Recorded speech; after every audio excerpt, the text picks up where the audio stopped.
You're kind of like a snotty-faced bitch. Okay, guys, so you know there's a guy who we like to make fun of on this Chanel. He goes by the name of... Everyone's scared. Adam Carolla. And part of why he's funny is because he's got this sort of like fake working man thing going on. I'm a tough guy. I wear a hard hat when I do a podcast. That's all his thing. So we've been making fun, giving him a little bit of a razz over the past couple months.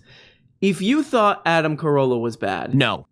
Wait until you hear about this Mike Rowe story. And if you don't know do you know who Mike Rowe is? So let me explain something to you. No. Oh, okay. Mike Rowe is a guy who hosted a show for forever called Dirty Jobs on one of those channels that your mom watches. And this is the kind of show, by the way, Dirty Jobs is I bet if you looked at the demographic, I'm going to make a prediction here, that 90% of the people who have ever watched Dirty Jobs were in a waiting room of some kind, okay? I noticed that people were giving this guy a hard time on Twitter. They were saying stuff like this to him. You're kind of like a snotty-faced bitch.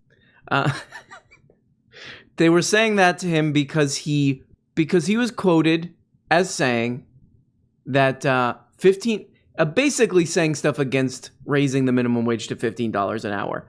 And people are like, on Twitter, they're like saying the obvious thing of like, yeah, right. Oh, look at this guy. You know, he puts all these people on camera who don't make a lot of money, and he profits off of them, and then he turns around and he does this on them. He used his show Dirty Work. What is it called? Dirty Jobs. He used his show to get rich and famous. And what does he do to thank working people? You don't even deserve a $15 minimum wage. But that's just like the starting point with this story. That's like the tiny, that's not even the tip of the iceberg. It's a little penguin up there, you know? That's where that is. Get it? No. I kind of went down a rabbit hole with this guy because boy, oh boy. So let's just start here. He's very against the $15 minimum wage. And weirdly, this is on this guy's. No. This guy's a website. Ben Pepino's Daily Wire. So here's a quote. I want everybody who works hard and plays fair to prosper, Rowe told the network. I want everybody to be able to support themselves. But if you just pull the money out of midair, you're going to create other problems. What? Like there's a ladder of success that people climb, and some of those jobs that are out there for $7, $8, $9 an hour, in my view, they're simply not intended to be careers. They're not intended to be full-time jobs. They're rungs on a ladder, Rowe added.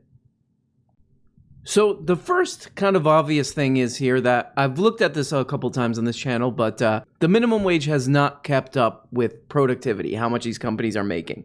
So if it did, we would be looking at around a little over a $20 an hour minimum wage.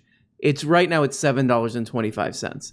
So right off the bat, if we even bought the rungs, you got to work your way up the rungs, those rungs. Toilets. You got to work your way out of the Toilets. Okay, but still doesn't make any sense because the rungs are all f***ed up, dude. The rungs don't even make any sense. And somebody pointed out how the rungs don't make any sense here on Twitter. I think this is a really good summary of this. In 1980, and shout out to Jared Lipoff, responding to this post. In 1980, when Mike Rowe was 18, the minimum wage was $3.10 an hour. However, the average home price was $47,000. Average rent was $243 a month. I wish. Oh my God. That's what I would say when I'm signing my lease. In 2021, the minimum wage is $7.25 an hour, which is a little over double the minimum wage in 1980 of $3.10. The average home price now is $389,000. And the average rent, and I know this because I was looking around at this, and this is probably a lowball estimate, is $1,098. So let's just look at the rent. The rent price has quintupled. Is quintupled a word? No. It's quintupled, but the minimum wage has just a little over doubled. Quintupled as opposed to doubled. So minimum wage is not keeping up with prices and all of this. Not keeping up with prices of things, also not keeping up with productivity of these companies, how much people at the top are making. That's really the decision that's being made here with the minimum wage. That's what this guy's really standing for, is instead of having, people have enough money to live, and maybe millionaires and billionaires have like a little bit less money, to do whatever millionaires and billionaires do. I don't know, pee on it or eat it. Do they eat the money? I don't know what's going on, but they do this to it. And then we can't have the minimum wage make sense according to prices and productivity because hi. Let me read this part again. But if you just pull the money out of midair, midair, by the way, like McDonald's or something raises the minimum. Oh, now we have no money. McDonald's and Subway and all these places now have no money because they paid people enough to live. Oh no, the CEO literally died because he couldn't eat. But if you just pull the money out of midair, you're going to create other problems. Like there is a ladder of success. That what is he doing saying like there's a ladder of success? Ever heard of it? Like there's a ladder of success that people climb, and some of those jobs are out there for $7, $8, $9 an hour. In my view, they're simply not intended to be careers. Those jobs aren't supposed to be careers. So what are you saying exactly? Those jobs shouldn't exist? What exactly are you saying? I no speak English. And then he walks away. The other thing that's kind of weird to say this now is we kind of learned, this was kind of a thing of like, okay, we need to check ourselves a little bit during the pandemic when we realized that society can't function without the people doing the jobs that he's moaning and complaining at. Those aren't real careers. Those aren't real careers. Those are toilets. Those aren't real careers, so those people don't deserve to have really $15 an hour is really nowadays with prices of like we just looked at with prices of things is the bare minimum to survive at all. And he's like, no, because those aren't real careers. Okay, what? And it gets worse. This guy's got the worst case of Adam Carolla-itis, which is pretending to be like I'm a working class guy, but like doing absolutely everything, taking every possible position against people who actually do the jobs that you're pretending to care about. You're kind of like a snotty faced bitch. So part one of my trip down the rabbit hole of looking at this guy after seeing this post is he has never worked a dirty job. He's never actually worked a dirty job. He graduated with a communications degree. That's fine. This is all fine, what I'm about to describe. Went right into being a TV host. Right into being a TV host since the 80s. Never worked a real job. That's fine. That's fine. That's very lucky. That's a very fortunate thing. And you do something that you like. Very nice. Very good. But then just to shut up with the tough guy stuff. Just to put like a little funny, hilarious cherry on the top of not at all being even the vibe of like a working person, he's like an opera singer too. He's an opera singer. I mean, it just goes on and on. Like, so he's an anti-union guy. The only thing that gives the people who he's like he used to become famous, people who do hard manual labor jobs, you know what I mean? The one thing that gives them some like power to get more money and to have more safety and he's against. The role, I'll just read this. This is from, he's got like an old-timey blog, which I kind of like. I think we need to go fully back to that aesthetic. Back to like, whatever, early 2000s internet. The role of unions and their relevance has changed over the years. Personally, I'm of the mind that certain industries still justify their existence, while others do not. But one thing is certain. Once a union is formed, it will not go gently into that good night. Like any other group, they are loath to disband ever. I have mixed feelings. As a believer in the individual, I will always support a person's right. So let's get to the actual meat here. We are now competing in a world market. and the standards most unions attempt to uphold are making it difficult to compete globally.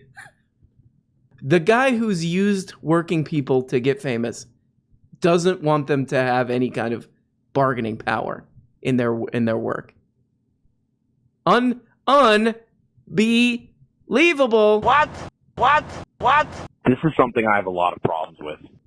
He's also like every position that you could take that's like would make the life of the kind of workers that he profiled on his show and used to get famous. He's against anything that would help them. It's like it's a rule. It's like, would that help real working people? Yeah, that would help them. Oh, Micro doesn't like it. So he's anti-OSHA, which is like workplace safety stuff.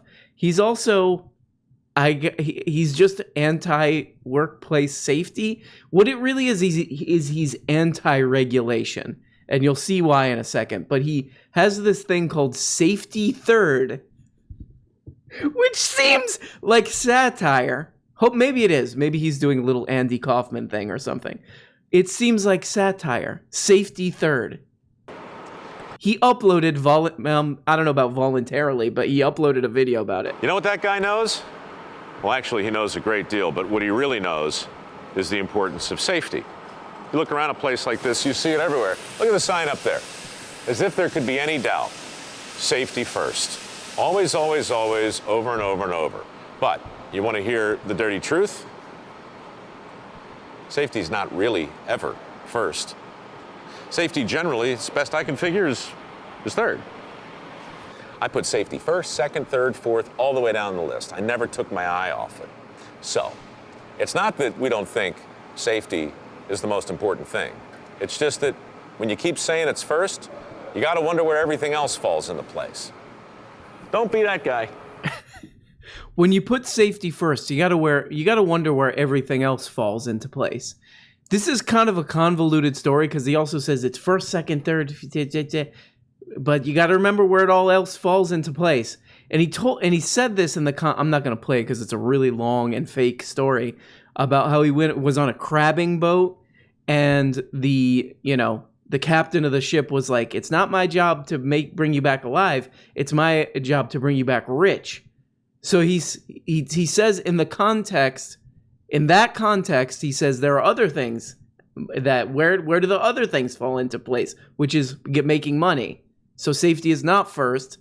If you kind of tried to make what he's saying coherent, safety is third. Before that is making money. I guess. I guess. But somehow safety is third. And I think we're going to see why. So he's not into a higher minimum wage for the type of people who he's profited off of, low wage, working people. He's not for that. Doesn't think they should be paid more. Doesn't think they should be paid fairly. Let's be honest. Doesn't really believe in thinks this pesky regulation or workplace safety. He's not really into that. And then we get to now it's just too much. It's being laid on too thick at this point. He works with the Koch brothers. He works with the most anti-worker. If you had to think of an anti-worker, a villain or whatever, it would be those guys. And I uncovered this. I did a lot of people don't really know about this because they've hidden it very well. Oh, no, wait. It's right there on CharlesKochFoundation.org. Finding Fulfillment in Work, the Charles Koch Foundation and Micro Works Foundation. Oh, and there's even a video of them together.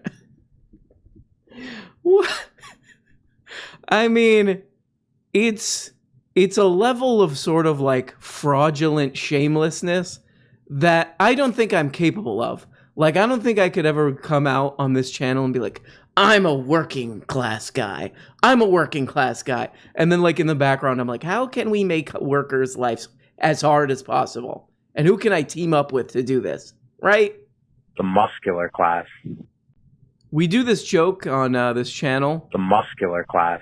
Which we took from some weirdo on YouTube, Chuck Kirk, who says that. He was trying to get an Urban Dictionary style slang going, and it never really caught fire. This guy might be the enemy of the muscular class. This is like the most kind of pernicious, vicious, delicious, surreptitious shit I ever heard. I don't know who I just channeled there. You have a mental health problem. Well, there we go. One of the new villains of the one of the new villain. This is one of those people who I've probably devoted literally, let's be honest, zero thought in my life to. I don't know who would sit down. Oh, Dirty Jobs is on. Dirty Jobs is on. Gotta go watch Dirty Jobs. Let me run to the TV and watch Dirty Jobs. I love Dirty Jobs so much that I eat a Blue Chew. Well, there he is. Enemy of the muscular class. Mike Rowe. Mike Rowe. Just a phony baloney. Fix it, Mike. Get out of there, Mike. Do the right thing. That's what we say. Do the right thing. To quote the great Spikeford Lee. Do the right thing, you turd, Mike Lee. Mike Lee. Do the right thing, you turd, Mike Rowe. He's always, he goes on his show. Somebody's fixing a toilet on his show. They should dunk his head in the toilet for the attitude that I've been seeing from him. Oh, and if you're watching this on Monday or Wednesday, please show up to the live stream, which is at 8 p.m. Central Standard Time, Year of Our Lord, every Monday and Wednesday. And I will see you later. Bye-bye. Oh, you know what? I forgot one last thing I want to say. You're kind of like a snotty face bitch. Bye-bye. Hey everybody, and thanks so much for watching this video. Like all the other YouTube and podcast perverts, I now have a Patreon. Here you can get daily access to the audio-only feed.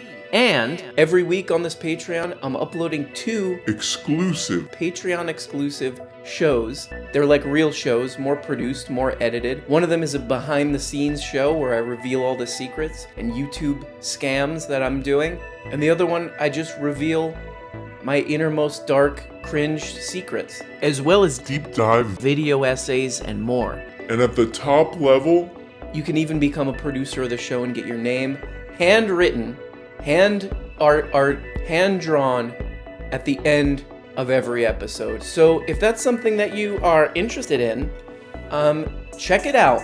On Patreon. I'll put a link in the, what is the thing called? In the description, I guess. So thank you so much, even if you don't. Thanks for watching this video. I know it's hard to get through these things, but I appreciate you. This show would be absolute garbage without the producers. Farhan. I don't want toilets teaching my cowards. I don't want kids teaching my cowards. I don't want cowards teaching my kids. Aziz, Socratic Bear. J.S. Trost, also known as the Bolt Cutter.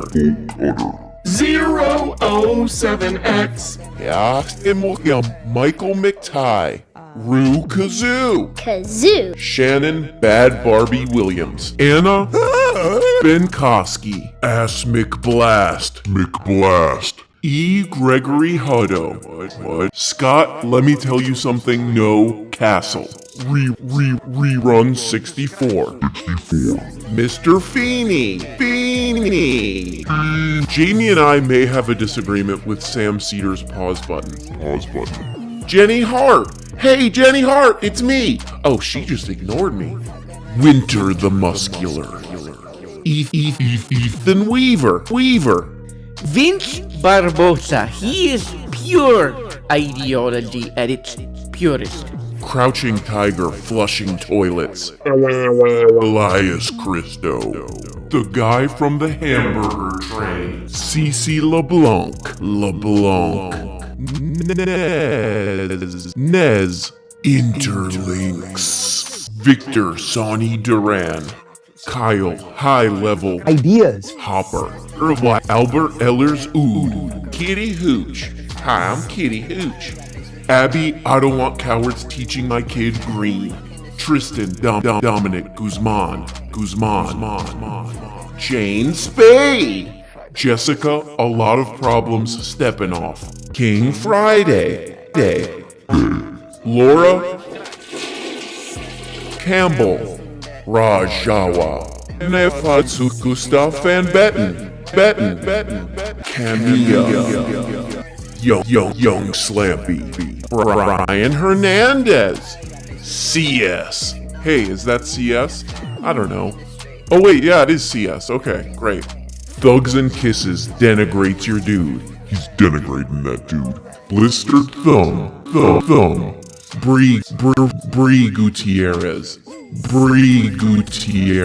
Pixels green. Pick green. Old man Shia. And our favorite name so far, Hard Farter. I hope you're okay, Hard Farter. That sounds the muscular class like a problem, to be honest. And a very special thanks to Mr. Quarth, Micah G, Mort Calypso, Roberto Vera. Who's that? What? Oh, it's Carl Hochmuth, or Hochmuth. I don't know, Carl, tell me how to say it. Love you! Terza. And don't cancel me for, I'm just reading a name, okay? Tardmaster.